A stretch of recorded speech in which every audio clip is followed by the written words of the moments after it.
Hello, welcome to the June 2015 Kula Yoga Shala teacher feature.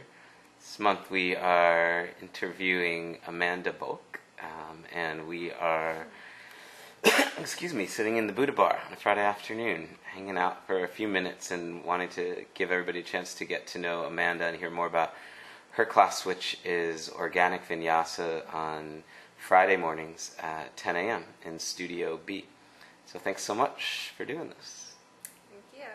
Yeah, for sure. And, the purpose of this is to give everyone a chance to get to know you a little bit better and also hear about the practice so they can figure out if it's appropriate or right for what they're looking for.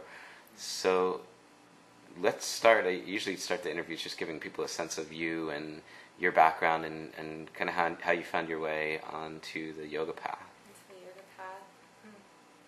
Well, it started a while ago, about 10 years ago when I was in high school. I feel like I had a little bit of difficulty through my childhood, and somehow I stumbled upon yoga on TV. Nice. And there were these videos, and I would record them on TiVo. And after school every day, I would come home and practice about 3 full asanas and just loved it for whatever reason. Didn't really understand it at the time. And it wasn't until maybe when I entered college that I started practicing yoga like more and more regularly. I dove into the Ashtanga path, and I would again practice at home, led through a video. Cool. And my first physical yoga teacher was actually Priyanka Shangbak, Great. who used to teach here. She taught me at the Clematis Library, and she kind of opened up a whole another can of worms related to yoga and that it's all about peace and love and treating each other kindly. And at the time, I was working downtown in the club scene,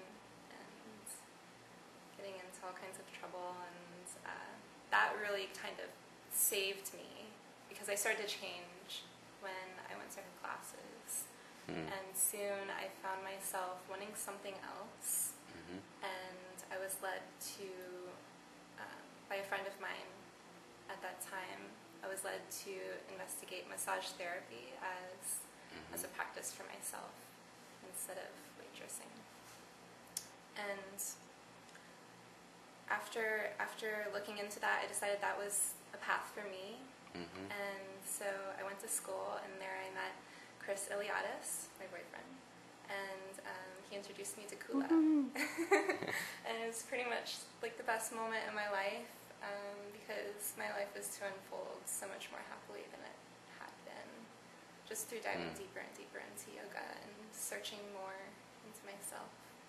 Amazing. And so then from that point you decided to jump in and teach. And then now you've been teaching for a year and a half or so? It's been, a year and a half. Okay, cool. And could you tell people a little bit about your approach to teaching? My approach to teaching? Well, I'm very passionate about the body, so I like to make sure that people are in good form, and I learned that from you and the training here at Kula. I place a very strong emphasis on the breath, and I remind people constantly to breathe. I talk about it in every posture, which I think is, a very important part of the practice. And I bring elements of all of the styles of yoga that I've practiced into my teaching. So it's kind of like an eclectic mix. More recently, I've been studying Kalinatha yoga, which I bring that into the practice as well, and that is tapping more into the divine within you and the divine powers that you hold as a human being. Sounds beautiful, all of it. One of the questions that came up as I was listening to you is wondering how your practice as a massage therapist informs your practice as a yoga teacher. Yeah. I see people practicing and I just want to help them. Like, I I see where they could use more length, where they're crunching imbalances in their body, and I think that it also lends, like in my adjustments, like a more of a connection in the touch. Yeah, that's kind of where I was wondering if there is, just from the sense of, and also because you do cranial, the healing aspect and the understanding of meridians and energy and just this, I don't think it's an actual word, but to subtleize a little bit. But subtleize the teaching practice? Yeah, to like really take people, like when you're doing cranial, you're so dropped in.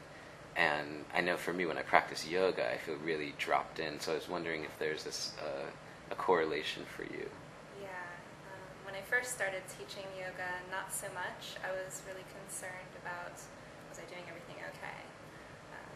But since I started craniosacral, which was in November, was my first class, and it's been my whole world since, I've really been able to drop into the space and palpate the room and notice where everybody's at and whether I need to back off or encourage them to go deeper. And I can sense that in individuals and respect their boundaries or help them if they need help. And so this specific class, the organic vinyasa, we were talking a little bit before we started shooting the video, it's a little more of a stronger end of the spectrum of vinyasa. And could you go into a little bit about, what people could anticipate coming to that, kind of a late morning class? They can anticipate a good flowing class where, you get a lot of physical work done in your body, creating balance, but also I like to hone that energy that people are coming at me with. They come in, they want to practice, they want to work hard, which I respect, but I also would like to impart on them, my vision of yoga and what it can do for you internally. So we go through the practice, focusing on alignment, focusing on strength and stretching, but also introspecting, going inside, and there will be times where we hold postures longer and settle into those spaces and seek out new spaces within us. And that's really beautiful work when the room can quiet down and be content with themselves.